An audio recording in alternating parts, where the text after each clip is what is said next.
नमस्ते जी। आप सभी को नव वर्ष की हार्दिक शुभकामनाएं। बंधुओं, आप में से कुछ लोग तो इस नव वर्ष के बारे में जानते हैं, परंतु कुछ लोग नहीं जानते हैं। तो आज जो लोग जानते हैं वह भी, और जो लोग नहीं जानते वह भी जुड़े रहें, क्योंकि आज हम इस वीडियो के माध्यम से नव वर्ष के बारे में कुछ विशेष चर्चा करने वाले हैं। बंधुओं, हमारा नव वर्ष चैत्र मास की प्रतिपदा तिथि को मनाया जाता है।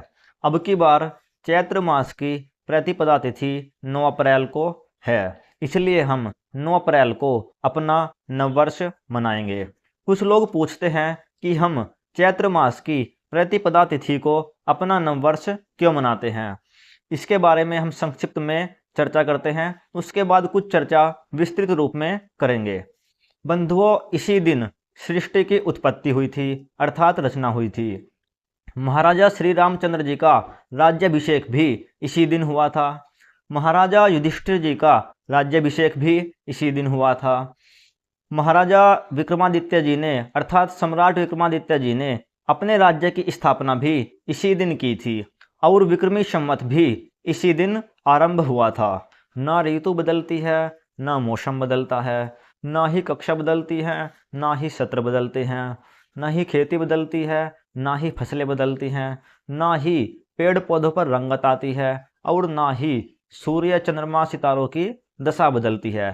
फिर हम 1 जनवरी को अपना नववर्ष क्यों मना रहे हैं? उसके विपरीत चैत्र मास में सर्दी जा रही होती है और गर्मी आ रही होती है। नया वित्तीय वर्ष आरंभ होता है, नया सत्र कक्षा आरंभ होती हैं, और किसान के घर में अनाज आता है, खुशहाली का मौसम होता है, बहुत ही अच्छा मौसम होता है, बहुत ही अच्छा वातावरण होता है। इसलिए हम चैत्र मास की प्रतिपदा तिथि को अपना नववर्ष बनाते हैं। बंधुओं, हमारा नववर्ष वैज्ञानिक नववर्ष है, अर्थात विज्ञान पर आधारित है। बंधुओं, आज हम नववर्ष के बारे में कुछ तुलनात्मक अंतर देखते हैं। सबसे पहले हम प्रकृति के बारे में देखेंगे। बंधुओं, जनवरी और दिसंबर में कोई भी प्रकृति में परिवर्तन नहीं होता, दोनों महीनों में सर्दी रहती है। उसके विपरीत चैत्र मास में सर्दी चली जाती है और गर्मी आ जाती है। ठीक ऐसे ही वस्त्र परिवर्तन, गर्म वस्त्र रख दिए जाते हैं और सामान्य वस्त्र निकाल लिए जाते हैं। ठीक ऐसे ही विद्यालयों में सत्र परिवर्तन होते हैं, अर्थात कक्षा बदलती हैं, बच्चे अपनी अगली कक्षा में चले जाते हैं। ठीक ऐसे ही बैंकों में भी 31 मार्च को ऑडिट क्लोजिंग होती है और नए वित्तीय वर्ष का आरंभ होता है। इस समय किसानों के घर में नाज आता है, उसके साथ ही खुशहाली भी आती है और नई फसल की बुआई होती है। बंधुओं, ये थे कुछ परिवर्तन। ऐसे ही बहुत से परिवर्तन हमारे नववर्ष के समय में होते हैं। आप सभी अपनी गुलामी वाली मानसिकता को बदल दें, क्योंकि 1 जनवरी को अंग्रेजों का नववर्ष होता है। हमारा नववर्ष चैत्र मास की प्रतिपदा तिथि को होता है।